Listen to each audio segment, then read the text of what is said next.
Wait, that was the Fox broadcast. That's not how we do it here on the Bill and Doug Show. It's the Ohio State-Texas post-game broadcast. The Ohio State Buckeyes victorious over the Texas Longhorns, 14-7. We got in a carriage dispute with YouTube TV, and then the game broadcast that you made us play at noon went big winner. The Ohio State Buckeyes finding a way to win in a game like this. As Eric notes, a great defensive performance by Matt Patricia and this Ohio State defense. Big loser. What is Fox doing? Of all the things, I just wrote a column on Substack on Friday night about all the things that Fox makes Ohio State do. And then, by the way, when they're playing at noon, they're also like the feed stinks. Hope everybody gets their money back from everybody involved. Hey, we are going to have Bill Landis join us here in a second. I'll stop doing that. We are going to have Bill Landis join us. Bill Landis is live at the stadium. He's going to go to the Ryan Day postgame news conference. He's going to go to the Matt Patricia postgame news conference. And I want to save a lot of the nitty-gritty defensive discussion for Bill because he's a ball knower. And I want to start with Julian Sayin, and I want to start with what this means for Ohio State football to do something like this. And I also will note the SEC has still never won in Ohio Stadium. So, all I'm saying, this is all I'm saying. I'm saying in 1931, Vanderbilt won in Ohio Stadium before the SEC was created. They came back to Ohio Stadium in 1933 in the first year of the SEC, and they lost. Texas came to Ohio Stadium in 2005 when they were members of the Big 12 and won. They came back to Ohio Stadium for the second time ever 20 years later as members of the SEC, and they lost. If you want to call that an SEC curse, that's fine. Would I sit here and call that an SEC curse? That if you are a member of the SEC, the football gods will prevent you from winning in Ohio Stadium? The football gods and the Ohio State defense? I'm not going to call it a curse. If you want to call it the SEC curse of Ohio Stadium, that's your business. Let's talk about Julian Sayin. This is one of those things where statistics and game box scores, and I think you guys go back and do that. Maybe you did it this week for 2005 for Ohio State, Texas. You go back and you try to relive the game, right? And you check through the box score and you go through the numbers. But this is one of those where those of us that were here, the living, right, must pass down for eternity that 13 for 20 for 126 yards and a touchdown does not tell the story of Julian Sayin's first start as a quarterback for the Ohio State Buckeyes, because we will go back. People like me, people down the line, if podcasters still exist, will go back and do graphics of first starts for Ohio State quarterbacks. And you'll look at that and you'll say, hey, man, Julian Sayin, man, only threw for 126 yards in his first start. But he showed you, and we had a great chat for our Substack subscribers during the game. And I think they were all expressing this as you guys continue to be our focus group for what Ohio State fans think about things.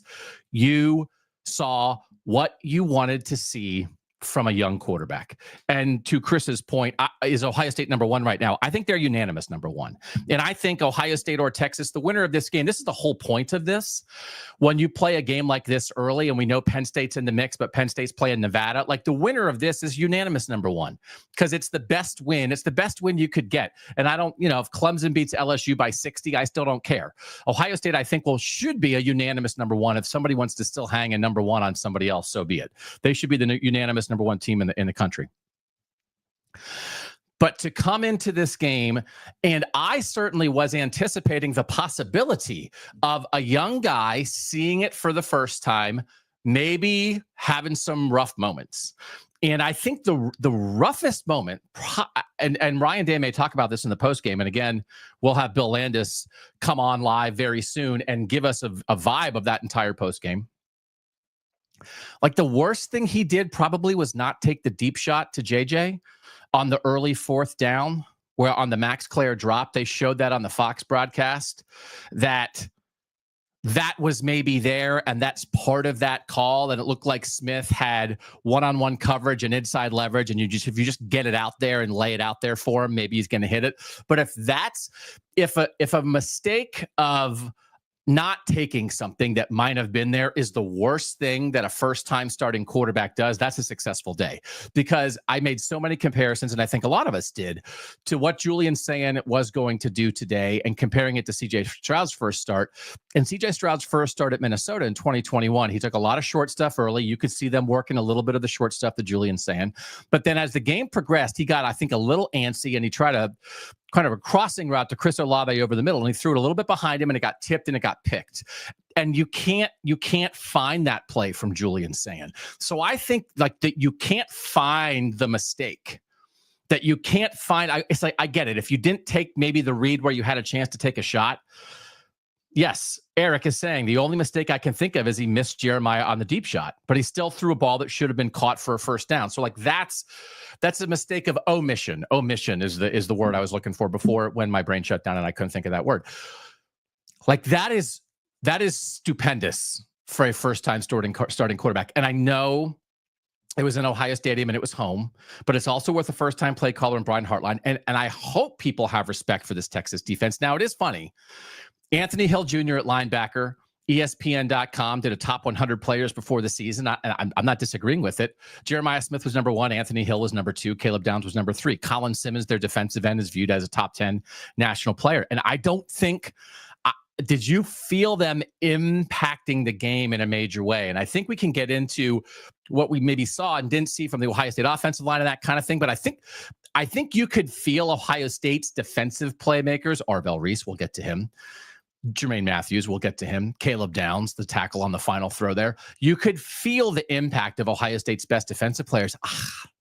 I don't know that I felt that a ton from Texas. And so this game, this is not a turnover-filled game. This is not a big play-filled game. And when you have a 14-7 game, there's a lot of times where both offenses are just kind of stalling out. But you couldn't feel the best defensive Texas players in the same way you could feel the best Ohio State offensive players. And I think that is Ryan Day, Brian Hartline, and Julian Sayin crafting a way to do that. You craft this plan, and then you think about, and again, what did in Ohio State early on? Drops. 2 by Jeremiah Smith, 1 by Max Clare on the third down throw. I mean, is it a trust game? Does this feel like a team that maybe can win with like an excellent defensive back 7? And again, we'll talk about the front 4 and the pressure maybe they did or didn't get on Arch Manning at times, but a really good back 7 filled with playmakers. We'll talk about running the ball, but like enough on offense where you scheme up enough things in moments. And you think about, even for instance, the shot they took. It's I think and Texas did this last year. And again, we're not talking about, is this the best defensive line until Michigan or Penn State? Chris asks. I think that's probably fair. Just with Simmons, they had 5. Texas had 5 defensive tackles they planned on playing today. 4 of them are transfer guys. Like, it's really Simmons heavy. I think Penn State's maybe has a chance to be better. Denied Dennis Sutton, a couple other guys in there. Michigan's always going to be good there, but I think, did Ohio State run the ball the way it wanted to? Probably not. But did it hold up? I had said I thought maybe there was a chance for the Ohio State offense to hold up against the Texas pass rush and then do some work inside. And they did not run the ball great. But you set up moments. And so if Julian Sayin did not take advantage of that early moment with Jeremiah Smith, so be it. But the touchdown pass to Carnell Tate, we had talked about this going into the game. Jalen Gilbo is the second corner. Manny Muhammad's the main corner, the number 1 corner for Texas. Last year, he was the number 2 corner when Jahdae Barron was there. But Jalen Gilbo was the slot guy last year, and they moved him outside this year. And that felt like where Ohio State could try to take advantage of something there. So to scheme that up and get that shot to Tate called, and I know Bill Landis in our Substack chat during the game noted that Will Kazmarek did a really good job blocking on that play to make sure that thing held up in the way that it needed to. But I think Brandon Ennis ran a little out route on the other side of the field, on the right side of the field. Jeremiah Smith ran down the middle of the field from the right side. And they had a single high safety in that look. So I think they only brought 4. I think like 3 guys kind of up in linebacker position. And so they have a single high safety. They played 2 high safety a lot last year. And that safety, Jeremiah Smith is running down the right side of the field. And that safety goes to help on Jeremiah Smith, which is what, of course, you would do. And then in the moment, Carnell Tate smokes Gilbo off the line, immediately beats him, and there's no help. And does Julian Sayin throw a perfect pass? No, he doesn't throw a perfect pass. But he threw a good enough pass in the moment to give your receiver a chance to make a play, because you never want to overthrow a guy in that situation. If you underthrow him, he can still make the catch. If you throw it too far, he doesn't have a chance. Carnell Tate works back to it, does like the double catch, catches it. Gilbo actually gets his arm in there, but you allow Carnell Tate to make a play. And so it's a combination of coach, quarterback, scheme, opportunity. And in a game like this, that was enough. Andrew says, Doug, you said Ohio State needed to score 20 to win. Just curious if you think that was giving Arch too much credit early, just that he just struggled today, or giving Ohio State D not enough. So I actually think what I said was I didn't think Ohio State would score more than 20. And would that be enough? Would scoring 20 be enough? I didn't think so, because I picked Texas to win. And we'll get into the Ohio State defense. To me, to blow up a Heisman campaign on the launch pad, and if Arch goes out and throws for 4,000 yards and 40 touchdowns the rest of the year, he's still in it. But a stunning display to do that. I don't think anybody could have anticipated that. But I wasn't sure that Ohio State's offense would do much more than this, right? So to score 14, to have that big play, and then to create a situation where your defense and just like playing smart complementary football, man, is it a Tress game? Is it a Tress game? Is this a Tress win? Tress was there. Like, is that? And I think like this could work. And I almost think like, how much more than this do you need for Ohio State to win this year if this defense is going to do this? And I will say, as I keep saying, I want to save a lot of the defensive chat for Landis. This reminds me a little bit of 2016. Now, this was a much higher scoring game. It was like 41-24. Ohio State won at Oklahoma. But I still have very vivid memories of after that game, Sam Hubbard in particular, but some other guys, like they had lost so many players off the 2015 team. And there were so many questions, I think, about that entire team, but defensively, especially, like what could they do? And then that next group of defenders being ready. And to see that today, how ready this next group of defenders was, that they're not young, but they just hadn't been starters before, that they were so ready for this. Who could have picked 7 for Texas? Go find me a score that picked 7 for Texas. And here's the thing, and I think it's an important thing to do. I always like to place situations, try to place yourself in another situation. So as we think about where Ohio State is today, I would like Ohio State fans for a moment to think what it would feel like to be a Texas fan today. To think about, pretend this is reversed. Pretend Ohio State was the number 1 team in the country. Pretend Ohio State had lost to Texas in the semifinal last year. Pretend that Texas was a defending national champ and this was your opportunity, and you were going to go down to Austin, Texas, to Darrell K. Royal Stadium and have a chance to do this with the Heisman Trophy favorite, and how you would feel that this happened. And I don't think it's the healthiest way to go through life enjoying the misery. Wait, do I actually believe that? Maybe I do believe that. Was I about to say, don't go through life enjoying the misery of others? I actually sometimes revel in the misery of others, just in a fun way. Ohio State just threw a grenade into the middle of the Texas fan base, and threw a grenade into the middle of the Texas program, because all the things that Texas, and so I think it's possible that has larger ramifications than what this means for Ohio State does. Because there's some things for Ohio State to clean up, but what a way to win. But we also knew this team knows how to win. Also, I think, I guess we're done with the Ryan Day big game conversations, right? It's just a Michigan conversation now. We're done with the big game conversations. I think it would be, right? We're done. You just blew up their program. The Heisman Trophy favorite, 17 of 30 for 170 yards, and that was like all on the last touchdown drive, the only touchdown drive of the game. Steve Sarkisian, the genius, the script, the early game maestro, nothing.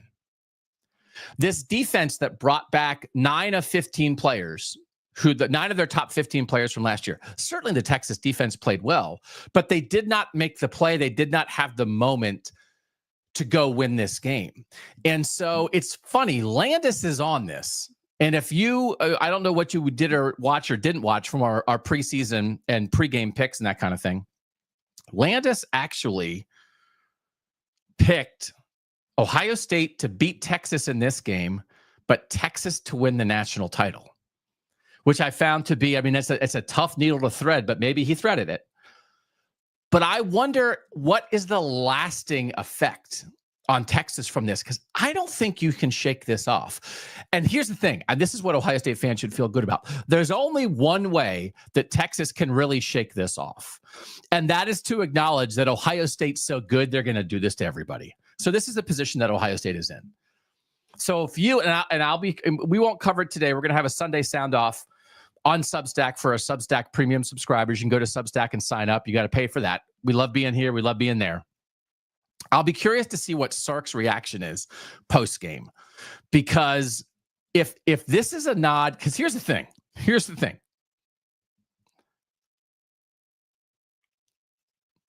Either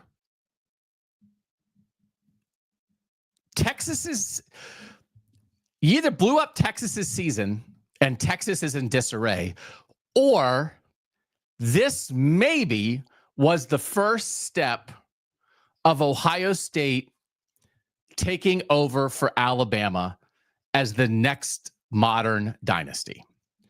Because no matter who you were, if you were number one, but you went into Tuscaloosa, Alabama against a Nick Saban team, and you lost to them, and they smothered you defensively, you would have come out of that, and you would have assuaged yourself by saying, well, you know, it's Bama.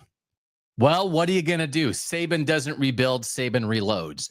That's going to happen to a lot of teams against Alabama. And if that's the vibe that we get coming out of here from Texas, from national college football media, from the vibe, then strap in. Then I've said that if somebody has a chance to do that in this era, and with the portal and with NIL and all those things, it's certainly more difficult to do. But if somebody has a chance to become that program, I do think it's Ohio State. And I'm saying that just because it's an Ohio State postgame show. I do think how the program is set up, where it is geographically, the conference it's in, the steadiness they have with the head coach and the coaching staff right now. I know there's some recruiting misses that people are concerned about right now, and that's certainly valid. But I think the way they're building a roster with recruiting and the portal, the resources that they have, if anybody's going to do it. Now, maybe you would believe this is a flattening of the sport, and a modern dynasty like that isn't going to exist. If anybody's going to do it, it's these guys.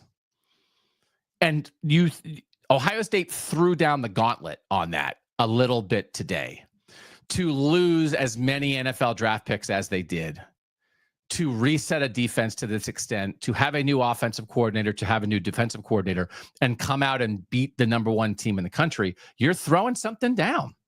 Are you not? You're throwing it down. You're letting everybody know what the deal is. So I think take that out into the world this week. Test drive that with your friends and family and other Ohio State fans. What this might mean, because Bill, who was writing some really interesting roster stuff about where this team is, all the things they'll have back next year, not Caleb Downs, but a lot of other great players planning to come back, is like, okay, like last year was a national championship. Of course, there's no down year at Ohio State, but wait till next year. And then you beat Texas in the opening game this year. They just blew up Arch Manning. What would you be thinking if you were a Texas fan about Arch Manning? He looked lost. And so much credit to the Ohio State defense and Matt Patricia for that. But Julian Sayin won this game. And I will be curious to see where the Julian Sayin conversation goes, because I thought the Carnell Tate deep shot, again, just give your guy a chance and let your great receiver go make a play. We understand that, that's what you have to do in that situation, is give a guy a chance. Okay.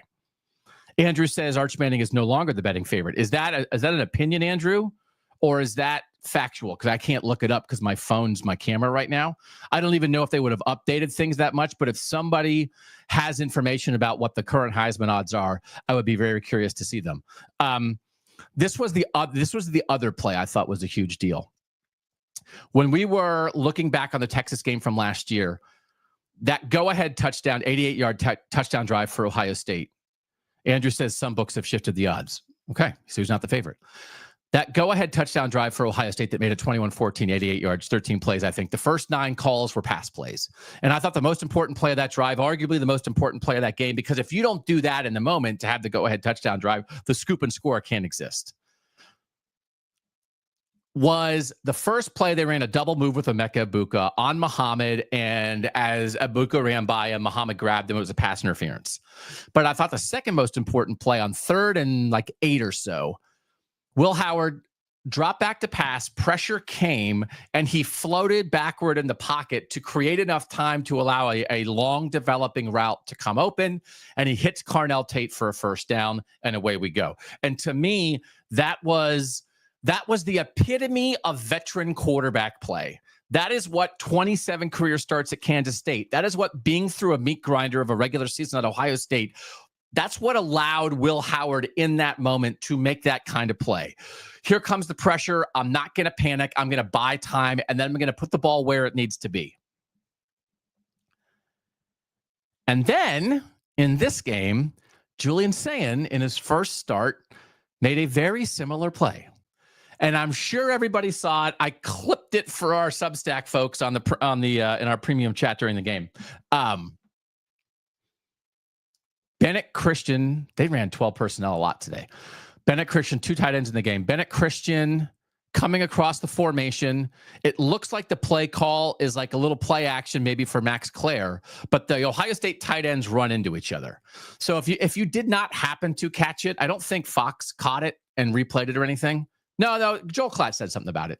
But if you didn't see it, if you were getting chips or something, go watch the play, because the Ohio State tight ends run into each other and bunk their heads together like coconuts. And on that play, now Colin Simmons beats his man. Colin Simmons, projected eventual first-round draft pick in the NFL, beats his man, and he's pressuring Julian Sayin in the end zone. And Julian Sayin drifts right, floats backward in the pocket just long enough to allow Carnell Tate to work back to the ball and make a catch for a first down. And again, this is Colin Simmons. I think a lot of us were wondering, is Colin Simmons going to blow up this game? And Matt says the collision was barely in the replay. Okay, you got to zoom in. You'll see it. And Julian Sayin in that moment, no panic. The original read is literally blown up. Waits, floats, puts the ball where it needs to be. Tate comes back for it, first down. And that's it. And that's Ryan Day. And again, his post game was on here just now. He said that on the field after the game, like the poise. Now it's easier at home. It is easier at home. But still, the moment was not too big for Julian Sayin. And like for that to be the case is just, I don't know if it's a load off and everybody expected it. I thought it was possible. I think it with any young quarterback. I actually think it's a safe thing to assume with a young quarterback. So you're not setting yourself up for disappointment. Assume it's going to take some time. Assume it'll take a moment. Assume it'll be better in October than it is in September, and it'll be better in November than it is in October. But instead, it was pretty darn good right away. Now, not statistically, not big shots, not big plays, but precision, processing, accuracy, tight windows, like all of that. So it's exactly what you wanted to see. And meanwhile, Texas is going back to the drawing board a little bit with Arch. They're either going back to the drawing board or they're saying, Ohio State's awesome. Matt Patricia is an NFL defensive coordinator. What are you going to do? On to the next. We'll be fine in the SEC. I actually think that's a better outcome for Ohio State. Maybe not that it's not that Ohio State. Don't root for the grenade. It's not that Ohio State blew up Texas. It's that this is what you would want to hear. Texas shrugs, says, yeah, what are you going to do? It was their place. Matt Patricia knows how to dial it up. Ryan Day has a winning program. There's a lot of guys there who know how to win big games. We'll be fine. All we have to do the rest of the year is beat Georgia. That we can do. And you guys know how much we like talking about the idea of the worm has turned in the sport. And again, we don't claim that the North is better than the South. We just claim that it's caught up and now it's even.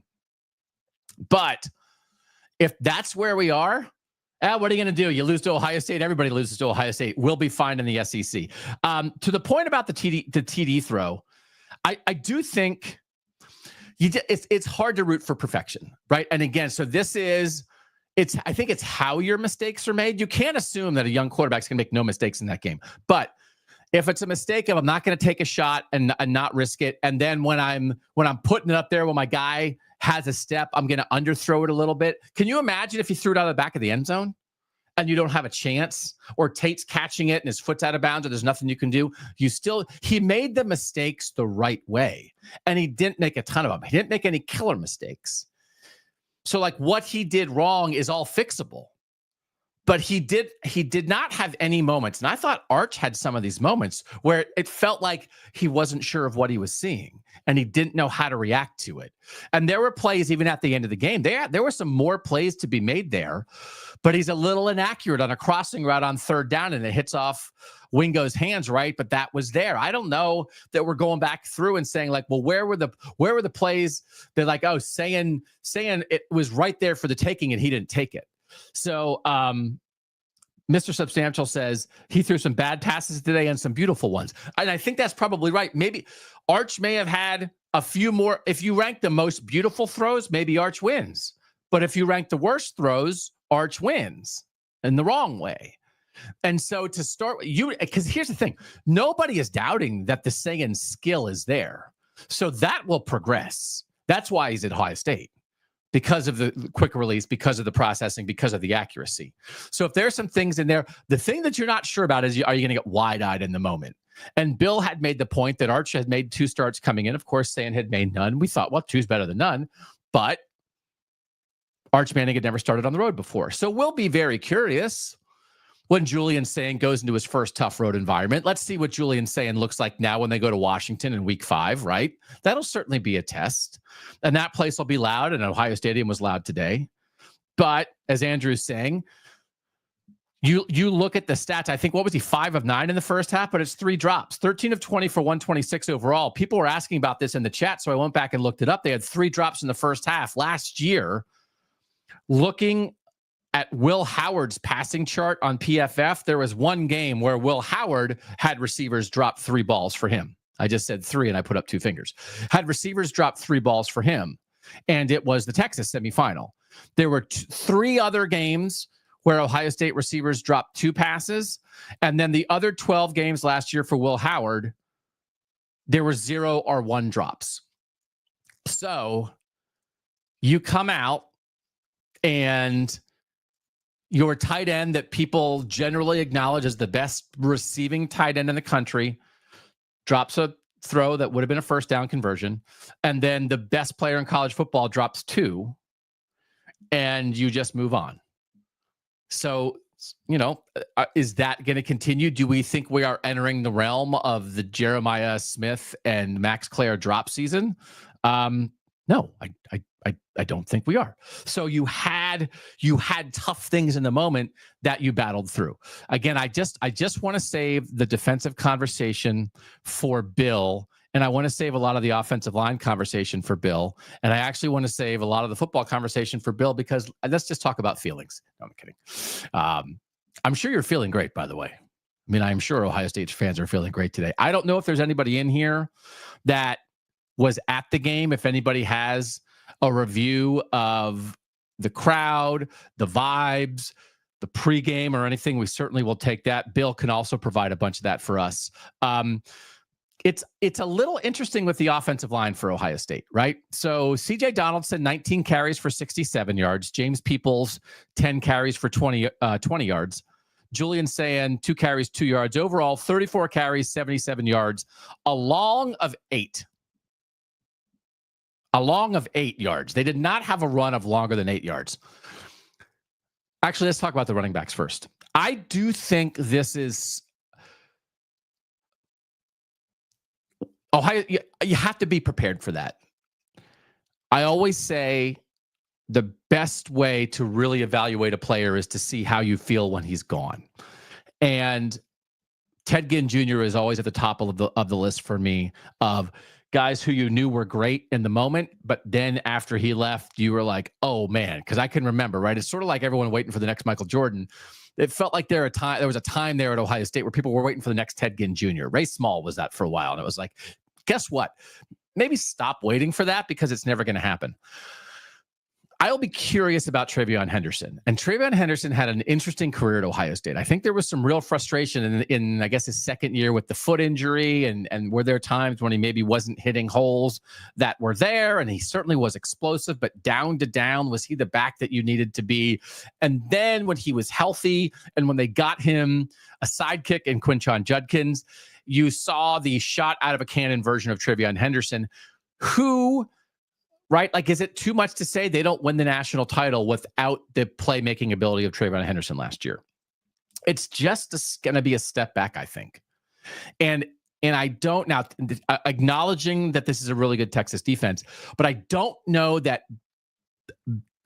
big plays in the run game will be a thing that at times will bail out maybe an otherwise stagnant Ohio State offense in the way that it was last year. Buckeye Ryan 19. There were a couple of plays I was wishing for Henderson.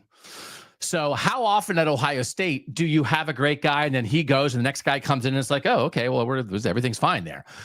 I think this may be a season where you're wishing for TreVeyon Henderson a little bit.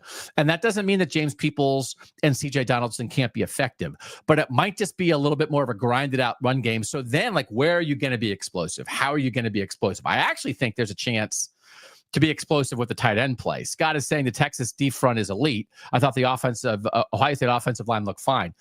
I don't think the Ohio State offensive line got dominated. But again, acknowledge that. They're also going to face the Texas defensive front is very good. Again, it's 4 transfers at defensive tackle. Like, I don't know that there were 2 years ago, Texas had like some first-round defensive tackles. Their best defensive tackle last year was a third-round pick. Like, I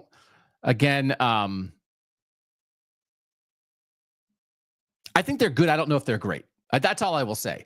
And it's not like I don't know that it's the best defensive line that Ohio State will face this year. I think Penn State can bring that. I think Michigan can bring that. So, but I thought that it wasn't like the Ohio State offensive line got destroyed, but I'm curious. There was a run. Peoples had a run where I thought he got a little scoochy and slipped through a hole.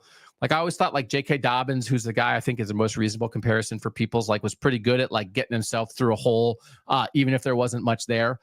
But now we're going to see Grambling and Ohio U and Purdue down the line. And you will see moments where Ohio State's offensive line in this run game dominate. But the explosiveness of the run game, I think, is something that maybe just won't be anything that you can rely upon in a way that it's hard to anticipate the 70-yard play and say like, well, we'll be fine. There's a 70-yard, like 6 plays from now, someone's going to run for 70 yards. It's going to be TreVeyon Henderson. It'll be fine.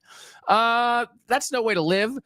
But yet you kind of could do that last year. I just don't know that they'll be able to do that with the run game today. I don't think you walk away panicked about the run game. 34 carries for 77 yards. I think you should walk away realistic. Donaldson ran hard. And listen, James Peoples had never done it like this before. Donaldson played a ton of big games at West Virginia. He's seen it. He's felt it. He's experienced it. James Peoples had not. So it's okay. But I just think it's about our expectations. Pass game. I was curious about whether Texas today would be able to do what Notre Dame did to Marvin Harrison Jr. in 2023, what Texas did to Jeremiah Smith last year. Obviously, Joel and Gus talked about it the entire game. They did make sure to get the ball to Jeremiah Smith. 6 catches, 43 yards. Carnell Tate, 2 for 49 on the touchdown. Max Clare, 1 catch, 11 yards. Brandon Ennis, 2 for 8. Bennett Christian, 1 for 6. CJ Donaldson, 1 for 9. Overall, 13 catches for 126 yards. So that will get better. I thought Ohio State did a pretty decent job of making sure they got Jeremiah Smith the ball in space, right? Texas D kept things in front of them, which is what they did last year. They're going to play that. They're going to make you work down the field, which is why the opportunity, Sarge, like you're right.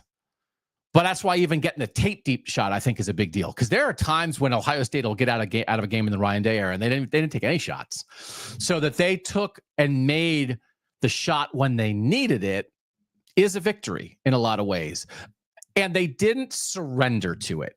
And I think that probably, and maybe that's more from a fan standpoint than a team and coach standpoint. But I think what most frustrates fans when it is when it feels like an offense surrenders to something that the defense is doing.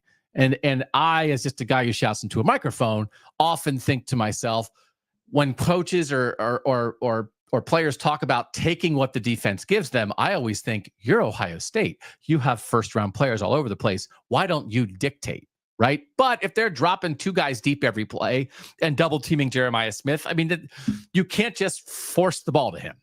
So I thought they did a good job not surrendering and just saying, oh, well, because what was it last year against Texas? 1 catch on 3 targets. This was not that. Now, this was not Jeremiah Smith dominating. But I do think we have to remember there's a couple plays where they take some shots and that leads to penalties. That should count actually in yardage some way, I think, because sometimes you get to the end of it and it's like, oh, because when you do that, you get a pass interference call. It doesn't count as a target, doesn't count as a catch, doesn't count as yards, but it affects the game. You move down the field. So 6 for 43 a victory? It wasn't surrender.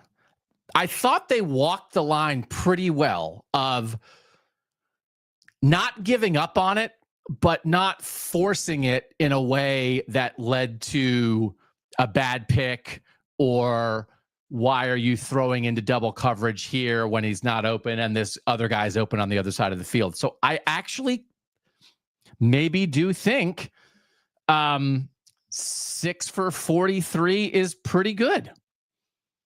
I think it's a pretty good resolution for how that came about. So let me see. I sent the email to Landis. I don't think he's here yet. So he will be here soon. Do I just not want to talk about the defense at all? Okay. This is and I want to talk about the goal line defense too. So Arvell Reese, right? So I think, and this is not, obviously you guys know I work for Cleveland.com and the Cleveland Plain Dealer for a long time. And I wrote a lot of stories along the way about Glenville high school players coming to Ohio State and having a lot of success, and sort of the heartbeat of a lot of those teams being Glenville kids. And honestly, I show up in 2005 covering Ohio State for the first time. I'm covering it for the Cleveland paper. And in 2006, a Cleveland kid wins the Heisman at Ohio State. And it's like, my gosh, could this be any bigger? So I do think that Glenville connection, but you don't have to be from Cleveland to have appreciated Glenville high school players at Ohio State. And then that waned for a little bit, right? Ted Ginn Sr. had some health issues, and it waned for a little bit. And I just think there was something about a kid in Arvell Reese who is coming from the same school that produced Dante Whitner and Troy Smith and Ted Ginn Jr. and Jermaine Hines and Bryant Browning and too many great Buckeyes to name, and that he is such an integral part of what they're doing. And again, as you guys know, I had not been as 100% locked in and around Ohio State the past couple of years as we were doing the other show, and I was focusing more on the North. So I just hadn't been around the Ohio State players as much. I wasn't going to interviews as much. And so I just made it, I went out of my way at a recent practice to like go talk to Arvell Reese and just sort of tell him that I think for me, just my relationship to Ohio State football, that to see a Glenville guy rising up into this role for Ohio State was a little bit extra meaningful. And just what a remarkable person. What a remarkable kid. What a remarkable story. You know, he was just saying that like it would have been easy for his life to go a different direction and reaffirming the role that Ted Ginn Sr. has played in the lives of so many young men. And then to have him come out and play like that. Anthony Hill Jr., the Texas linebacker, ranked by ESPN going into the season, and not incorrectly, as the number 2 player in college football. The linebacker who dominated this game was Arvell Reese. And I just don't know. Evan saying, I love when Doug tells someone doing good that they are doing good. That is actually my parenting style that I at times apply to my journalistic style in a way that nobody wants. But Anthony Hill, guy coming in, Arvell Reese, to be a player that on third down can be used to attack the quarterback and pass rush and chase Arch Manning. This was the one sequence he had, and chase Arch Manning out of the pocket. And then on fourth down, be the guy who can plug the hole and stalemate a running back right where he stands and make a stop like that. That you are both those things in one. That you are the explosive, get after the quarterback as a pass rusher when given the opportunity. And they were doing a lot, right? 3 down linemen on some of the passing downs, and then 2 linebackers standing in between and really getting an opportunity to get after the quarterback. Man, Arvell Reese is good at that. But then sometimes you aren't that other guy. And I said, like, he reads and reacts, I think, a little bit in some of the running plays and filling holes the way James Laurinaitis would. But James Laurinaitis was never a chase down the quarterback as a pass rusher guy. And it's that dual skill set. You're 2 players in one. That it's interesting when you see in a game the thing that everybody had been talking about all preseason, which was there anybody left who was not on the Arvell Reese bandwagon after this preseason? No, I don't think. And then he absolutely lived up to that in every single way. And so it's just a remarkable performance by the stats I'm looking at here. 9 tackles and a sack. Davis and Igbinosun led the Buckeyes with 10 tackles. And I just think, all right, we'll go. I want to leave the Patricia stuff. Andrew says Matt Patricia definitely had some NFL looks that I think really made Arch see ghosts. I think that's right. I want to get Landis on that. But I think to run back through like the individual plays, this back seven, Davis and Igbinosun makes an individual play. It wasn't a pick this time, but it's a play in the end zone all over a guy, much like the Penn State interception last year. Davis and Igbinosun in the moment is going to make great individual defensive plays. Okay, that's one. Jermaine Mathews for the pick, closing on a ball like that on the Sonny Styles almost pick. It's Jermaine Mathews closing on the ball that makes the tips the pass to produce that opportunity for Sonny Styles. That kind of play from Jermaine Mathews. I just think about a corner who closes when the ball's in the air like that, because he has the talent and the skill and the speed to do it, but also he has the mindset and the aggression to do it, not get a penalty, but be on top of a guy. It just reminds me of Marshawn Lattimore. The one year Marshawn Lattimore played and made himself a guy who was a first-round pick and then the NFL Defensive Rookie of the Year. And closing when the ball's in the air, Jermaine Mathews, great making individual plays. Caleb Downs, right? Like, again, there are just things here that are happening. He's up on the line of scrimmage. He's the guy who makes the tackle on 4th down after CJ Hicks gets the pressure to put the game away. Caleb Downs making great individual defensive plays. Sonny Styles, right? Again, kind of all over the field where the ball is. And then Arvell Reese, like there are all Big Ten level players. There's at least, I think there's 5 in the back half of this defense. And some of those guys are more than all Big Ten level players. And if that's someone's said in the chat during the game, is this secondary better than a year ago? And Landis just said yes, right? And that's Jermaine Mathews being on the field all the time. That's if Davis. I don't think Davis and Igbinosun have a penalty today. I don't know. I didn't feel like there wasn't one in a huge spot or anything. What Caleb Downs continues to do. And then again, everybody is saying this is the most athletic, this is the most dynamic linebacker room that Ohio State has had in a long time. And then you see all of that come to play. That back 7 is going to be a problem for everybody. And I think, there'd been a time, a long time, I've been doing this for 2 decades. There've been a lot of years when it feels like there's nobody. You look through the best quarterbacks in the Big Ten and you're getting to very mediocre guys very quickly. I don't think that's the case this year. And when you think about who Ohio State's going to face, Andrew's my producer today, says Davidson Igbinosun did not have a penalty. You think about Damon Williams Jr. at Washington, right? You think about Luke Altmaier as a veteran guy, third-year starter at Illinois. You think about Drake Lindsey, who I thought he was like a 6'5" guy, first-year starter at Minnesota, missed some throws in their opener, but also I think can stand in there and rip it. Like, interesting dude. You think about Drew Aller as a third-year starter at Penn State. You think about whatever Bryce Underwood at Michigan is going to be by the end of the year as a true freshman starting quarterback. We haven't seen it yet. He certainly is very talented, and he will have developed for a whole season by then. There's some guys. There's some quarterbacks in the Big Ten this year. And look at what Ohio State's defense just did to Arch Manning. And that back seven. And I think it's the way that Matt Patricia will deploy them. I think it is the flexibility of so many of them to do different things and play different roles and be in different spots on the field. In a year when, and then of course, I mean, that's the whole thing. Sometimes previously, I think at Ohio State, it would kind of be like, I always said, like, it's like 2 seasons. You have to be 2 different teams if you're Ohio State. It might be less true if the Big Ten is raising its level of quarterback play. But if you have to be a physical, grind it out, stop the run kind of team during the regular season to survive, and then when you get to the playoff, you're playing some of these other places with great skill, with great quarterback play. You have to be both. It doesn't mean that you don't have to be able to stop the run anymore in the Big Ten, but I do think there's maybe just like a little bit more to being able to hold down really talented quarterbacks is going to be a huge part of this year for Ohio State. And they just shut down Arch Manning. So I'm super intrigued by that idea. Now on the ground, 37 for 166 for Texas. Quintravion Wisner, 16 for 80.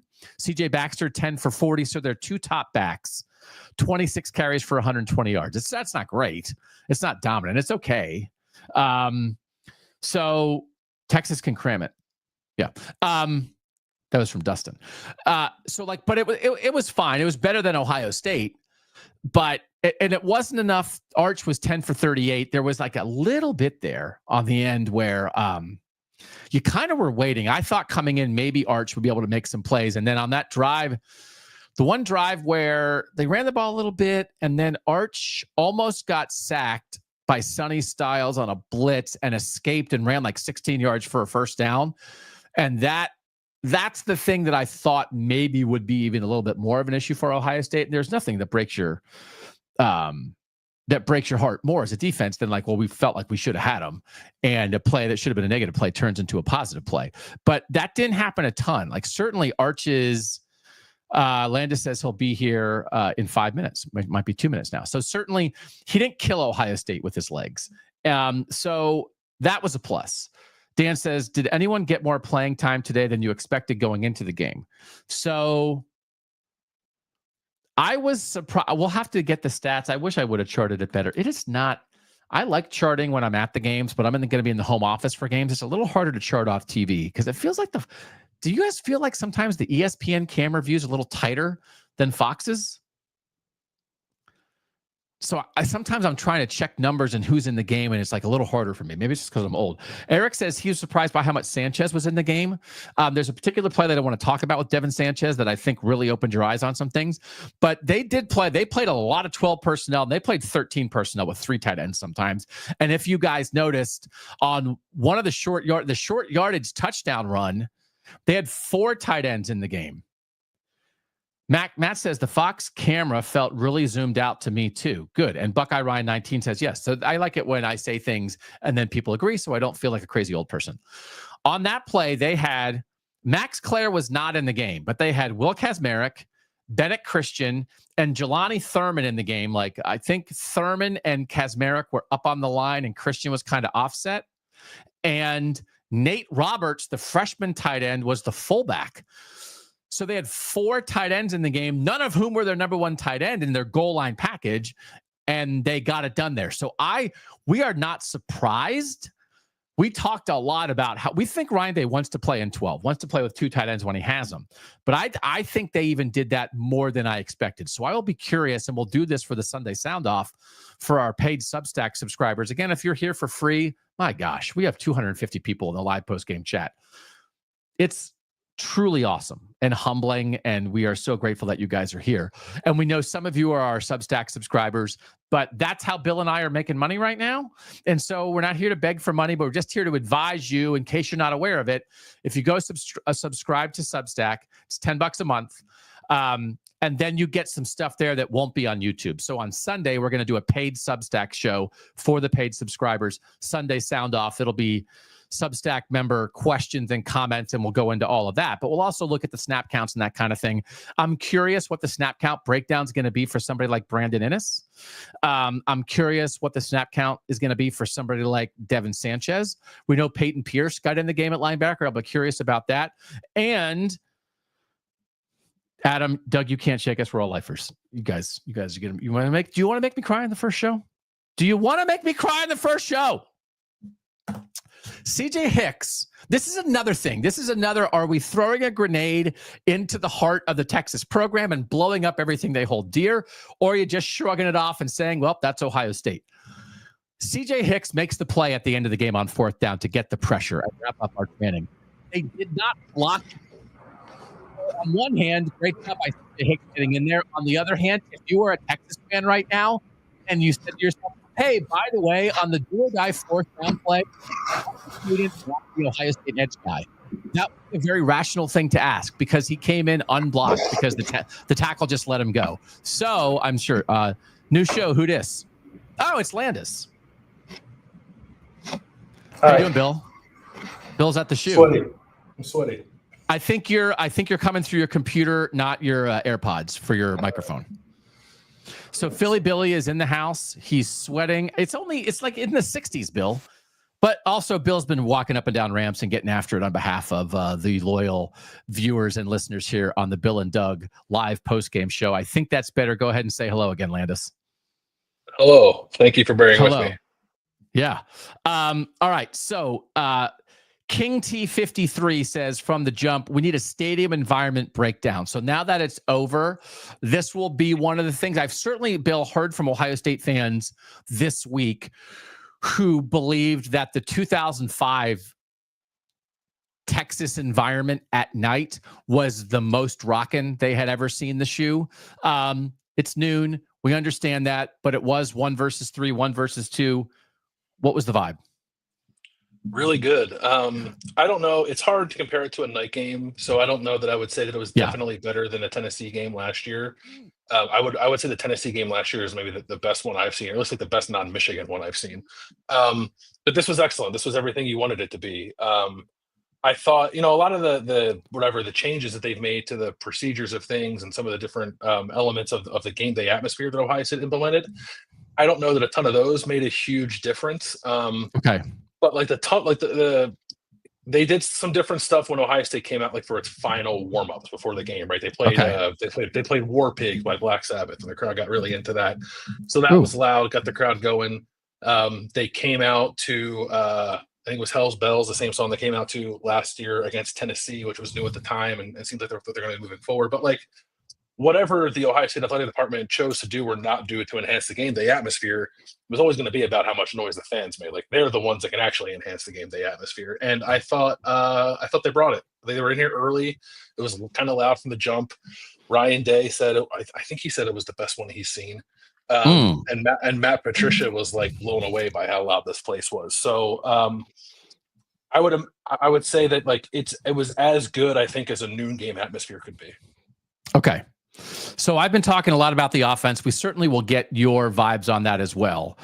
But I want to start with your view of the defense and particularly how Matt Patricia called this game. I'm anticipating maybe Ryan Day had some comments about how Matt Patricia called it. Matt Patricia also was in the post game. Is that correct? He was he took 4 or 5 questions. Yeah. Okay. So, to be frank, we care what Matt Patricia and Ryan Day have to say, but I think I speak on behalf of the 283 people in this live YouTube postgame show right now. We mostly care what Philly Billy has to say. What did you think of the Ohio State defense today? I thought coming into this game that sort of the general public, the people that don't know Ohio State's roster, and were probably just like caught up in the shock of the Matt Patricia hire, did not understand how much talent was still left on this defense. And then I thought those guys came out here and showed it today. Certainly Arch Manning made a couple of big time throws late, but I thought they confused him for most of the game and made him uncomfortable, even when they weren't really hitting him that much. I thought they had like a lot of defense. They were just doing different stuff. There were sub packages, like we talked about pregame, like whether or not those would show up. They showed up in a major way. I thought Matt Patricia and the assistants really found impactful ways to utilize guys' individual skill sets. None better than Arvell Reese and some of the stuff that he was doing. So I really, for Matt Patricia to come back to college football for the first time in 20 years and call a game against Steve Sarkisian and Arch Manning, pretty good. Like there wasn't a lot left to be desired really at all. And I think maybe the most interesting thing that was said in the post-game press conference was by Ryan Day, and he was talking about the game plan coming into it. They did not want to put this on Julian Sayin's shoulders. They wanted to play a little conservative and run clock and play a little bit of ball possession. But to do that, you have to be confident that your defense will complement it in a game where only 2 touchdowns made the difference, right? Ohio State scored 2 touchdowns and won. They put it on the defense. That was the plan coming in, to put it on the defense, and the defense responded. So I thought it was great. It's hard. I mean, I guess you could have asked for a shutout, but other than that, I thought it was an excellent defensive performance. There was a particular play, I think, on 3rd down where Ohio State's defense brought Caleb Downs up to the line of scrimmage on the left side. Sonny Styles was kind of menacing more in the middle. Arvell Reese was next to him being menacing. And they wound up dropping Downs and Styles, and they brought 4. And they brought, I think, Kenyatta Jackson, Caden Curry, Arvell Reese, and Devin Sanchez came on a corner blitz. And that it confused Arch. But I was just thinking about like those 6 guys, right? And like that kind of thing. And the marriage of talent, perhaps not seen, not all. I mean, people know what Sonny Styles and Caleb Downs can do, but like the talent that's there, and then Patricia dialing things up and calling things in a way that is taking advantage of that. And it just felt like, man, if that's what they're harnessing this entire year, they're on to something. They are on to something. Because the other thing that Ryan Day said that struck my ear, and it's true of every team, right? Like whatever you put out there in week 1 is not what you hope to be in October, and certainly not what you hope to be in January. So for this to be the starting point, and I think like you saw it from Ohio State's offense, right? There's a lot of room to grow in ways that I think are very exciting. But for the defense to come out and like put this out there in game 1 against this offense and that play caller, it's kind of scary to think about what they could be by midseason and by the end of the year. And I was uncertain of a few things. Like one, just like Matt Patricia's feel for the college game and how long it might take for him to like kind of get his feet under him. I think of Wink Martindale at Michigan last year, right? He comes from the NFL. The first few games like were fine, but they even played Texas, and I don't think they played great defensively against Texas at home. And it kind of took him a while to find his stride, which made sense to me. And if the same thing were true for Matt Patricia, it wouldn't have been shocking, would have been almost understandable, but it didn't feel like he was feeling his way through. He just had a really good beat, I feel like, on what Texas was going to try to do offensively, and just a really keen understanding of like what these players are capable of.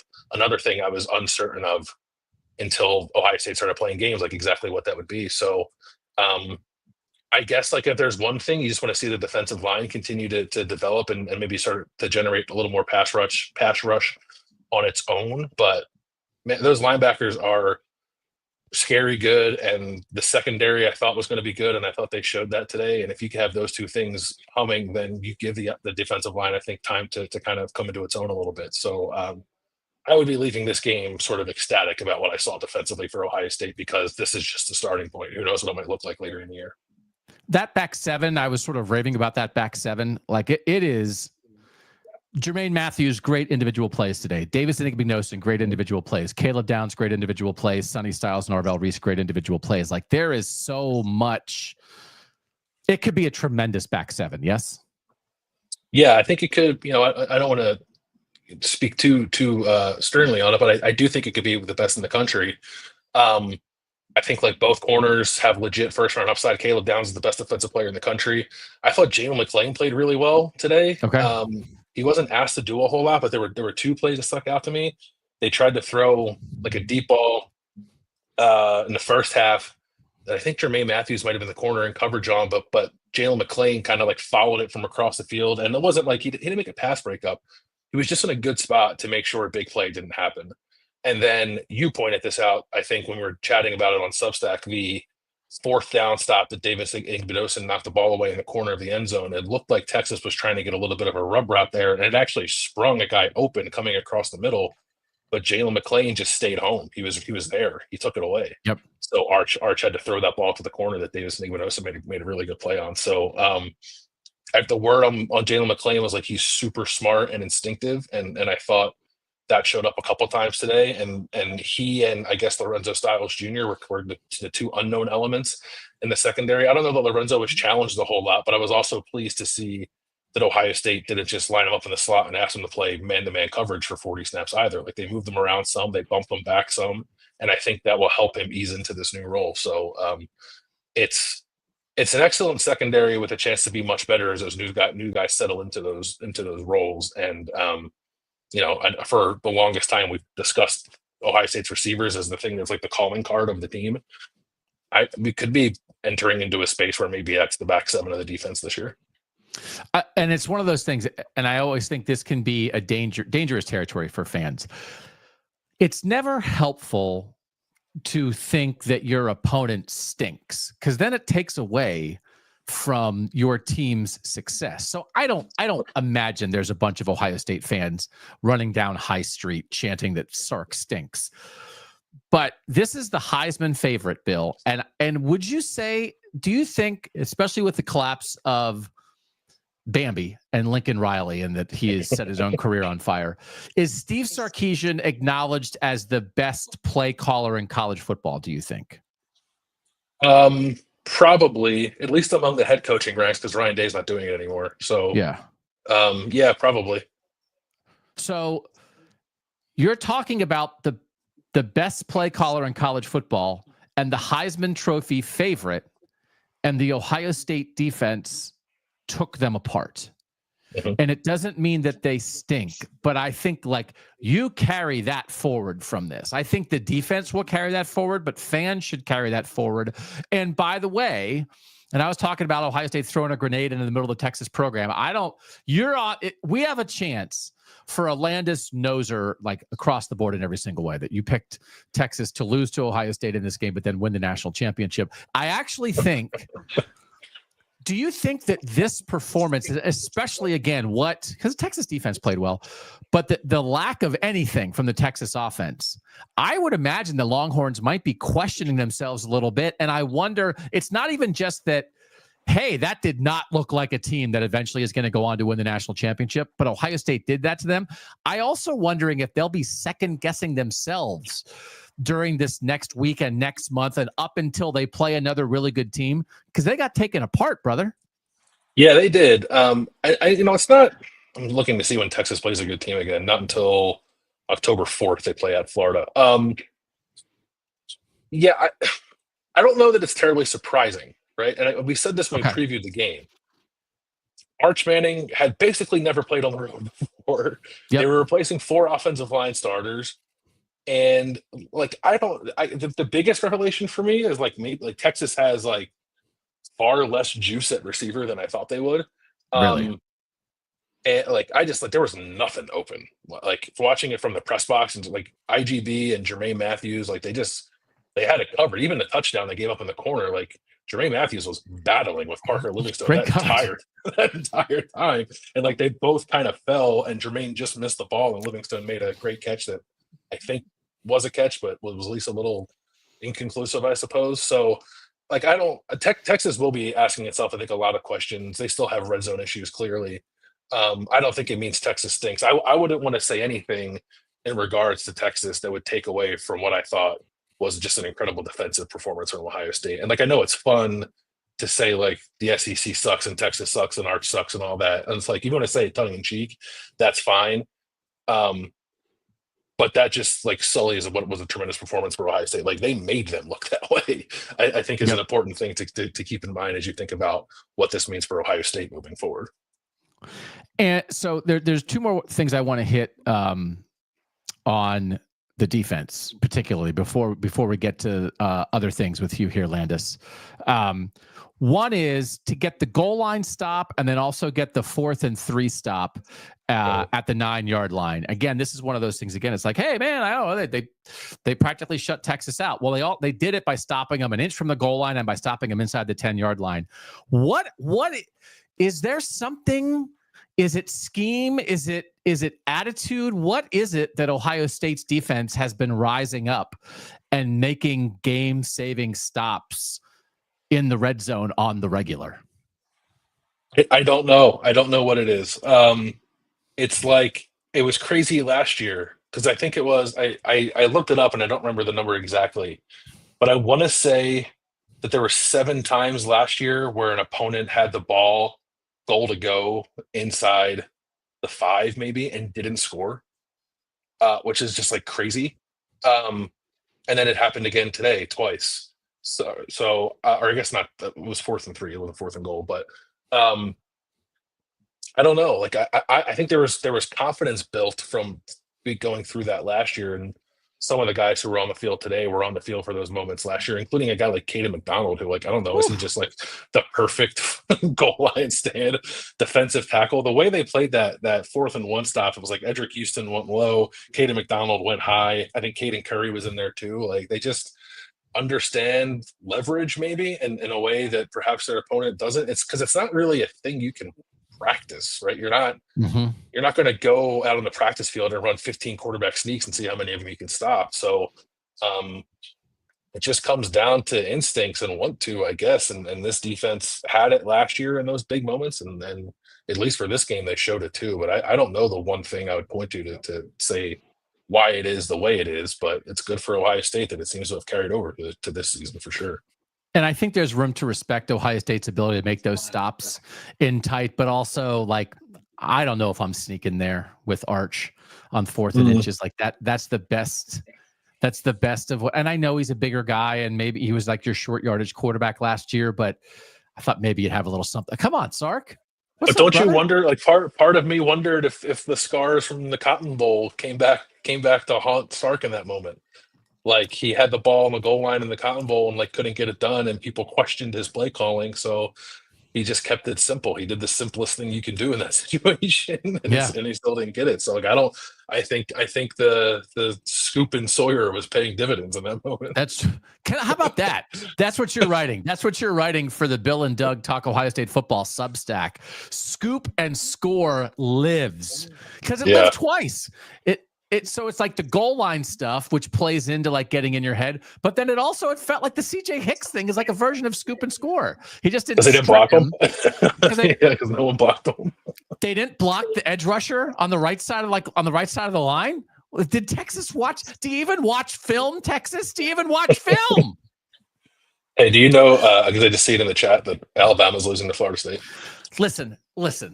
Am I going to sit here and tell everybody that I was dead right about Bama? And am I going to start the countdown clock for Kalen DeBoer being fired just because Bama's losing in the first quarter? Yeah, I am.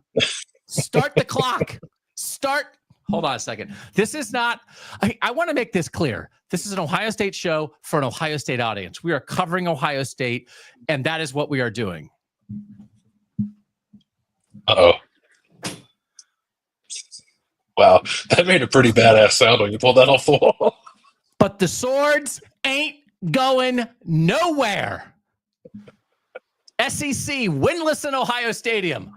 I'm a Florida. Were you a Florida State fan today? This was the old rules. Number 1, root against Georgia. Number 2, root against Bama. Number 3, root for chaos. Oh, love you, baby. Yeah, she's okay. She's doing okay. She's still sharp. There you go. You get a little bit of that right up there. What did you think of the Ohio State defensive line? I do think there's this is one of those things. It's like you don't beat the number one team in your place and like wreck them and then like be worried about things. But I don't know that we saw a ton of like Ohio State pass rushers winning and getting after Arch a ton. First of all, is there any news on Kenyatta Jackson? So Ryan Day said it's not going to. He would never says specifically what's wrong. So he said, they took his helmet away from him, and I don't think it's going to be a long-term thing. So it's a concussion. Okay, I'll say that. So I think he'll be fine. He was back out on the sideline, jumping around. Like, okay, good. Guys pointers and stuff, and then I saw him running up the tunnel. Like he looked fine, but obviously when a guy gets a head knock like that and goes down the way he did, you take him out of the game. You don't put him back in. But will he play next week against Grambling? I don't know, but I think he'll be okay long term. Okay. So what did you think of the guys up front? What did you think of the rotation up there? And I don't know. What should fans think going forward? It was about what I expected. So I guess it depends on what your expectations were going in. Like I agree. There wasn't a whole lot of like winning, quote unquote, for the defensive ends and pass rush situations. But I think sometimes when that happens, you also have to consider what they're being asked to do, because it looked like what a lot of time they were being asked to do, especially on passing downs, was like take on some blocks so Arvell Reese could destroy whichever guard he was lined up in front of on that particular play, which seemed to happen a lot. So I thought Caden McDonald played well. He finished with 8 tackles, which is a lot for a defensive tackle. I thought Kenyatta Jackson was playing well before he went out of the game. I was maybe expecting a little more from Bo Atkinson. I didn't feel like he made a huge difference, but he was kind of rotating in there with CJ Hicks after Kenyatta Jackson went out of the game. CJ Hicks only played a couple of snaps, obviously made that play at the end when no one blocked him. I thought Edric Houston probably did not pop quite the way I thought he would, but I also want to be cognizant of the fact that he's probably not 100% right now. So I fully expect him to be very good this year, even if he wasn't at his absolute best today. So I thought it was fine. Like I want to rewatch it, I guess. There were definitely times where it felt like Texas was moving a little bit in the run game. But I think part of that too is a little bit of a byproduct of being on the field a lot, and they weren't rotating a ton. Like I don't know what the snap counts will be, but if Will Smith and Tywone Malone played more than like 12 snaps, I'd be surprised. So like the starters were out there a lot. So I don't know. I thought it was okay. It didn't like blow my doors off, but I didn't think anything that was like super alarming either. Okay. So I just will note on Texas's final 2 drives, their touchdown drive and then the last one when they were stopped on 4th down, 6 plays, 38 yards. They went 10 plays for 98 yards on those 2 final drives. Up until that point, they had 57 plays for 238 yards, which is 4.2 yards per play. So they were shut down most of the day. And now to the stat that will just like maybe make you raise your eyebrows or just appreciate a victory for Ohio State or whatever. Ohio State, 54 plays on offense, 203 yards, 3.8 yards per play. So let's go. Are you good on defense? You good on defense? Yeah. Mm-hmm. Okay. Offensive side of the ball. I talked more about this before you got here, but what did you think of Julian Sayin? And then you had said Ryan Day sort of explained the game plan. What did Ryan Day have to say about his first time starting quarterback? I thought Sayin was good, and Day thought Sayin was good. Poise is the word. Yep. Didn't make mistakes. Didn't appear rattled. Even like the one play that nearly ended in disaster wasn't really Sayin's fault. That near safety that they got the double penalties on, so it got negated. The only thing I would say that like Julian Sayin didn't do super well was the play where he late when he was rolling out and he threw the ball away and stopped the clock. That was like the only time I thought he kind of made like a first time starter mistake, because I thought he was pretty dialed in. I thought he handled pressure well. There were even a couple of times where it looked like maybe he was changing some stuff at the line of scrimmage in a way that seemed to benefit Ohio State. So the box score is not going to blow you away, but I just wanted to see whether or not he looked rattled, nervous, jittery. Looked like I thought Arch Manning looked like that at times, but I don't know that I ever felt Julian Sayin looked that way. So Ryan Day did say like they didn't want here's the most interesting thing Ryan Day said. Let me look at my notebook. So he said they didn't want to put too much on him. They could have opened it up more. They kind of chose not to. So, like, I think maybe there's some people who are a little upset with Brian Hartline's play calling. Ryan Day said he thought Hartline called an unselfish game. And I think that was kind of the directive. I'm not trying to like take like any criticism of Brian Hartline's plate, but like I don't know that I think he called a bad game. And like hearing Ryan Day describe it after the fact, it seemed like he called the kind of game that Ryan Day wanted him to call in this particular moment. But the thing that Ryan Day said about Julian Sayin and about not wanting to put too much on him, he said, coming out of the game, I think he could have handled it.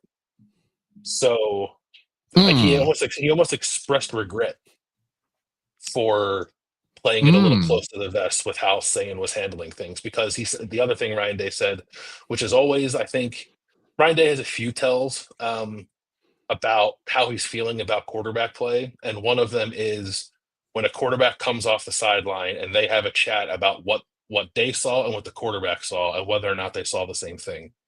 And he said more often than not, they were seeing the same thing. So okay.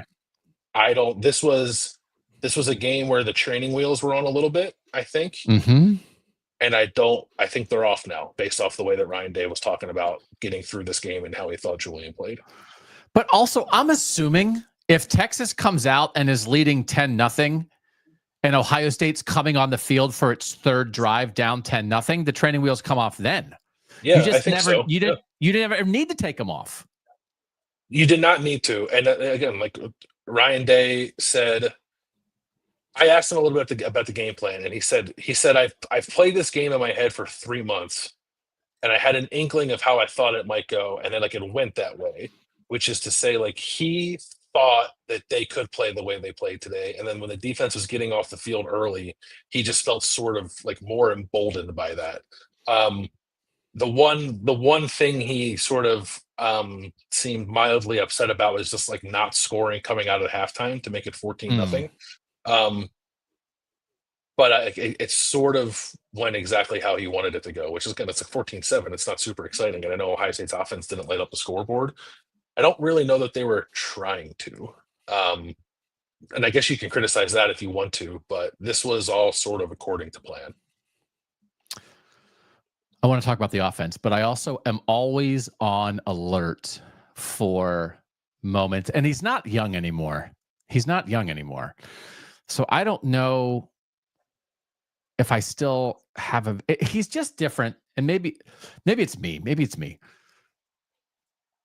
But he's still got a little bit of a different vibe than Tress and Urban, right? And it's just a little different. So I'm always on alert for like the Ryan Day's got a handle on this moments. And when you're talking about that Ryan Day is talking about, I've been thinking about it for 3 months, how this would go, and it went how I thought, and the way it went beat the number one team in the country without putting his super talented quarterback in difficult situations when Ryan Day, we know, is a quarterback guy. And it just, I wasn't like, did you get any vibes from Ryan Day after this of like, okay, I think this guy's got this. He's good. Yeah, I think so. And like it's a carryover from last year, right? Like something happened after that Michigan game that everyone knows about, when they just kind of came together in a way that was pretty special. And now a lot of those player faces are gone, but the staff remains in place. And I just wonder if Ryan Day like learned something about how to manage the team and like pick up on things from his team in those moments that I think he did, like that benefit him now and have carried over now. But yeah, there was nothing, because there have been a couple of like close shaves in Ryan Day's tenure here in games that he's won where he like gets to the podium and it's just like, thank God we did that kind of thing, right? Right. And like this wasn't that. This was like, yeah, this is how I figured it was going to go, and like I kind of figured it was going to go this way, and like I wish we would have let our young quarterback let it rip a little more, but not in a way that was like second guessing his abilities, I guess, if that makes sense. I don't want to sound oxymoronic, but to answer your question, like very, very much so, felt like he had a very good handle on what his team's strengths and weaknesses and capabilities were going to be coming into this game, and then I thought he did a nice job of like accentuating all that. Yeah. Again, very trust-like. I think it's like you do, but Saban-like do what you got to do to win.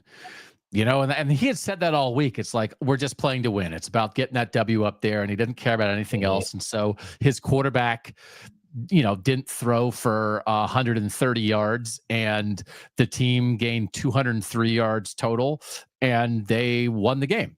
So what did you, the 3 drops early did throw things off. I do think people are saying they thought maybe the one JJ drop could have gone for a big one if he hauls that in. It does change the tenor of the game. Is it just stuff happens and you move on, or what'd you take away from that? Yeah, I think so. I thought the JJ play was blocked up pretty well for something to be there. That Max Clare drop on the first drive, Ohio State maybe gets at least points out of that on the opening drive if he doesn't drop that pass. So they were killers, but the thing that I almost find encouraging is for a young quarterback just to move on from them, and I thought Julian Sayin did that, right? He didn't hang his head when they happened, and didn't start to try forcing the issue because they had missed some opportunities to make big plays early in the game. So if you can spin a negative into a positive, I think you could do it that way, that sometimes those things happen, and the best thing that a quarterback can do is just forget about them and move on to the next thing. And I thought Julian Sayin did a nice job of that. They just showed Kalen DeBoer on the sideline at the Alabama game, and he looked like this. And then Thomas Castellanos talked it, and he is walking it. Tommy C from BC. Tommy C from BC is slicing up these ding-dongs. Oh, my God. Just listen, man. He's 7 of 7 for 81 yards and has a rushing touchdown. Oh, my God. Come on. It's not about what the show's called. It's how you feel in your heart when you watch ball. Oh! Ohio State run game. 34 carries, 77 yards. I was talking before you got here about the idea that I just think everybody has to have a realistic expectation of with Trivia and Henderson, you could feel things maybe not going great, but almost anticipate something's coming, something's going to pop. I don't know, just based off personnel, what they showed today, what you thought about going into the year, that you would be in a something will pop anticipation mode with this Ohio State run game. This is not going to get it done long term to average whatever it is, 2.3 yards per carry. But so let's start with the backs. Let's start with Donaldson and Peoples. The fact that Donaldson seemed to be more of the one, right? If it's 1A and 1B, Donaldson's the 1A, which I don't know if that's what anybody thought coming in, that Donaldson winds up with 19 for 67 and Peoples 10 for 20. What'd you think of the backs? I don't think they have something that's going to pop back, unless it's one of the freshmen who didn't play today. So that'll be something to wonder about all year. I was really surprised, and I'll have to get a better feel for it, rewatching the game. It didn't seem like James Peoples was seeing things all that well. Maybe he's a young guy just pressing. I don't know. But I thought last year watching him, it was a strength of his that he would see something and attack it. And I don't know that he did that great today. Texas's defense is fast. They close incredibly fast. The run blocking up front definitely could have been better. I thought Donaldson was okay. He was certainly the better back. The numbers bear that out. And I was wrong on that. I said I thought Peoples would be the guy coming out. It was Donaldson who got the start. It was Donaldson who by halftime it was clear he should just get more of the carries than Peoples did, and that's what Ohio State landed on too. So. It wasn't a debut by either that I think blows you away. I think you could be a little encouraged by what you saw from Donaldson. He just seemed to find those tough yards much better than James Peoples did. Because we said that last year's Texas game was all about tough yards. There was nothing there. Yes. And both Trevion Henderson and Quinshon Judkins found them enough. And I don't know that either guy found them enough in this game, but Donaldson certainly found them better than Peoples. So they got to shake Peoples out of that and get him ready to go. But I think both of them would want probably a redo on how they played today. Max Clare 1 for 11. We talked a lot about him coming in. So one catch, one big drop. Stuff happens, but I certainly thought it was possible that Max Clare would be the deciding factor in this game today, and that wasn't close to being true. Thoughts? Yeah, I thought the same thing. So JJ had 6 catches. No one else had more than 2. Tate had 2. Ennis had 2. So it wasn't like anybody really kind of went off. I don't know. I that early drop might have shaken his confidence a little bit. I didn't think he blocked well either in some spots. That's not really his calling card. So I'm like slightly on alert for Ohio State trying a little too much to treat Max Clare like a tight end when he's kind of just a receiver. Oh, So because I thought Will Kesmerick played pretty well as a blocking tight end, especially in the touchdown to Carnell Tate. So maybe there's a feeling out process there for both the player and the staff to figure out where like the best positions to put that guy in, and Max Clare is going to be better. You can't. That was a great throw from Julian Sayin, and he just dropped it. So you can't like the guy who's supposed to be the best tight end in the country should catch that pass. So I'm not like rating him off, but I was like you expecting maybe a little bit bigger pop in game 1. Talking about his blocking, you notice on the Donaldson touchdown run, they had 4 tight ends in the game, and none of them were Max Clare. Yeah, which is like the right way to do it. Right? Yeah, because even when like the first drive when they were 3rd and 1, they had 3 tight ends in the game, and Clare wasn't one of them. And then they took out Jelani Thurman and put Clare in the game on 4th and 1, and we're up on the press box saying like, well, they're going to throw the ball to Clare because why else would he be out there in that situation? And like the play worked, he was open and it should have been caught, but it's just not his game. That's not why he was brought here. So like, I'm not going to get too hung up on it unless they try to keep putting him in positions to block, which hopefully it doesn't happen. But yeah, I think he'll be good. I think it was a rough first game, but I'm not coming out of game 1 results saying anybody is not what I thought they were, because there's a lot of season left. I think a lot of people were wondering during the game, and it's hard to get a read on this, and you were answering about this in the Substack chat, that people see Ryan Day had a play sheet, right? Ryan Day still had a sheet in his hands on the sideline. He did is have that a sheet right? in his hands. Yeah. Yeah. Uh-huh. And you see Ryan Day's mouth moving. And does that mean Ryan Day's calling plays?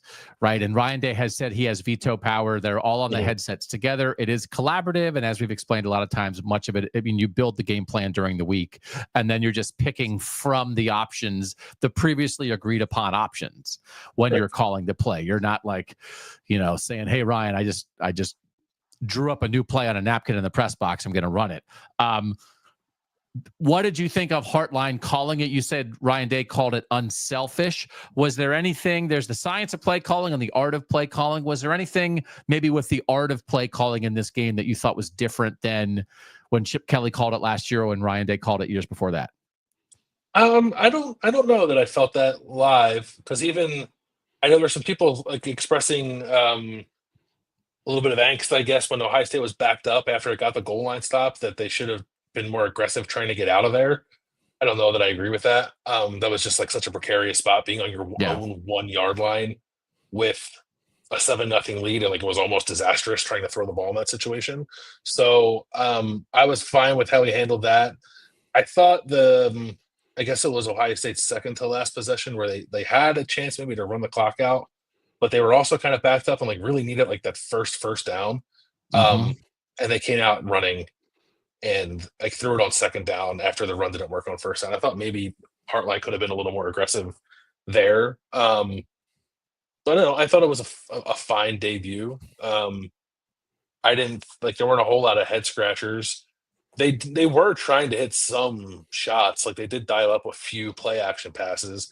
It was just like neither defense was going to really allow that to happen until the one time Ohio State like got cover 1 and Carnell Tate cooked the corner and got a touchdown. But there wasn't a lot of that from either defense in this game. So maybe they could have gotten to some more short to intermediate stuff in the passing game to allow the receivers to try to run or something after the catch. I don't know. I'm not leaving with any concerns. I'm not surprised that Ryan Day had a headset and a sheet and seemed to be maybe a little bit more involved. But he described it as Brian Hartline calling the game. And even when I was waiting for the elevator, I was standing by. I'm actually in the coach's box now, but I was like standing outside of it. And Billy Fessler and Brian Hartline came out, and Billy Fessler like patted Brian Hartline on the back and said like, "Great job, man." So like, it seemed like an interaction from a coach to another coach, congratulating him on doing something for the first time and doing it quasi well. So I don't think there's anything all that concerning about how the game was called offensively. Last one. Matt Patricia called it from the sideline. Was that what we expected? Or did you think there was a chance Patricia would be up top? No, he's always been on the field. Like, even when he was a DC, he was on the field in New England. So I figured he'd be down there. I couldn't Josh Boyer, is that his name? Yeah, he was up here in the box. Tabor Johnson was up here in the box defensively. Trying to think. I think all the defensive position coaches were on the field. McElrary might have been up here. Actually, I didn't get eyeballs on him, but he might have been up here. But no, I'm not surprised that Patricia called it from the field. That's just like where he's always been. The other thing that was funny, Matt Patricia came to the postgame press conference and gave an opening statement, which is like he couldn't quite shake the head coach. Yeah, I guess a little bit. So that was funny. It was fine. It wasn't like I didn't make anything of it other than noting how funny it was. But no, that's just where he's comfortable. I think that's where he's always called it from. He's like a line of scrimmage guy more than he is a back end guy. So I think maybe it makes more sense for him to call it from down there. All right, so this is what we're going to do here now. We did not talk about the offensive line. We're going to save that for the Sunday sound off because we're 90 minutes in. We think this will probably go more like 60 on some days. Listen, plus you guys got to go watch Bama lose. As much as we love you, we want you to go watch Alabama lose. And here's the other thing. And we're gonna walk the correct line on this. We have 300 people in here, and my gosh, thank you so much for being here. The fact that you are Ohio State fans and that we get to ride with you. Sometimes I phrase it the other way. You're riding with us. That's not what it is. We're riding with you. The fans are what makes this. The fans are what stay. Coaches go, players go. The fans stay, and the fans make all of this possible. The fans make us have any chance to make a career out of this. So this is just real talk, and some of you have already gotten this, and I'm not going to beat you over the head with it all the time. We're going to do a lot of free stuff here on YouTube. Please subscribe to this channel. Podcast feeds are up, Landis, right? The podcast feeds are up. They are up. Yeah, you can subscribe to them right now. Yes. Yeah. So a lot of stuff's going to go there that is free and open to everybody. And we do make ad revenue from that. We'll make it on podcasts. We'll make it on YouTube. That will put a little bit of money in our pockets. This is what we're doing full time now. This is how we make our living. Substack is $10 a month. You can also do it for a year. You can do a bigger tier than that. That is where we write. That is where we will have premium shows and podcasts during the week. And that's where we make our most money right now. So we're so glad that you're here. We know some of the Substack subscribed people are here. If you're not subscribed to Substack, if you go find the Bill and Doug show on Substack and put in your email, you'll at least get like a couple of notices from us and stuff, right? Sometimes we send little messages. You can do that for free. And then you can maybe get a little handle of, if you've never been on Substack, how does it work? You can test it out. You just put in your email address. That's all. And then you can decide if you want to pay for whatever else you get there, which is going to be some shows and podcasts, and which is going to be some writing, and also like the in-game chat that's only for paid subscribers. So I'm not going to like get the cup and stand here and ask you guys for money every show. That's not what this is about. But we know maybe you don't know that's what we're doing. Maybe you're not aware of the Substack. Bill and Doug Talk Ohio State Football on Substack is where we are. And if you're thinking about it, we'd invite you to put in your email address, go try it and see what you think. And we're not asking for money. We would ask for the opportunity to give you value for your money. I'm not going to do it all the time, Landis, but we just have to tell the people what's up. Yeah, I think we at least want to tell you like where we are. Yes. And certainly no expectations on you coming to find us there, but that's where we'll be. We'll be here on this YouTube channel a lot. We'll be in the podcast feeds a lot. We'll be on Substack a lot too, doing some different stuff and some like bonus stuff there too. So yeah, I think what you said is the right thing. Like whatever, if it's something you think you might even be mildly interested in, you can sign up for free and like give it a little bit of a spin and see if you like it. And again, no hard feeling from us if you don't, because if you're watching this, you're supporting us too, which we appreciate. Absolutely. Absolutely. So thanks to you guys for being here. A great day for Ohio State football. This will be our plan to go live right when the game ends for every Ohio State game, unless something really throws us off for some reason. But that is a primary part of our coverage. The Sunday Sound Off, where we answer questions from Substack subscribers, that will be a primary part of our coverage. And again, we're just grateful that you guys are here. We hope you enjoyed this game today. It's a great win for Ohio State football. And there's a lot of good football ahead. Clemson, LSU tonight. Penn State's playing right now. Bama's losing right now. Georgia's beating Marshall right now. Notre Dame, Miami on Sunday night. It's going to be a game that really matters for the national championship view of things. So we'll look, and we're still going to do some content like that. We're still working that out. But we'll do a show a week that's more big picture, because Ohio State fits into the big picture. But we still think there's enough of you out there who care what we think about Notre Dame and Penn State and Oregon and Alabama and Georgia and Texas and LSU and all these teams that do affect Ohio State. So we would still like to do something like that at least once a week for you guys. For now, woo! Thank you for being here. Landis, thanks for walking 1.5 miles from your Uber, going down to the post-game press conference. Again, all I did we did a pregame show on Substack. The only thing I've done since then is eat wings and put on pants. And meanwhile, you've been a professional journalist. Yeah. I mean, you hosted the postgame show by yourself for basically an hour. So I appreciate that. I appreciate it. Yeah, but that's just me yapping. I felt good. So, but also I did note that like when you came, then like the numbers went up even higher because people are like, oh my God, I can't take Doug by himself for 40 minutes. But Philly Billy's here. All right. Thanks to you guys for being here so much. We're grateful. What a great day of football. College football is back. We will see you guys more than you could ever imagine.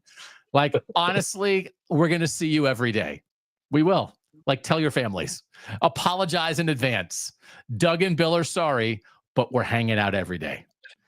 From Ohio Stadium, he's Bill Landis. From the home office, I'm Doug Lesmerises. Thanks for being here for the Bill and Doug Show.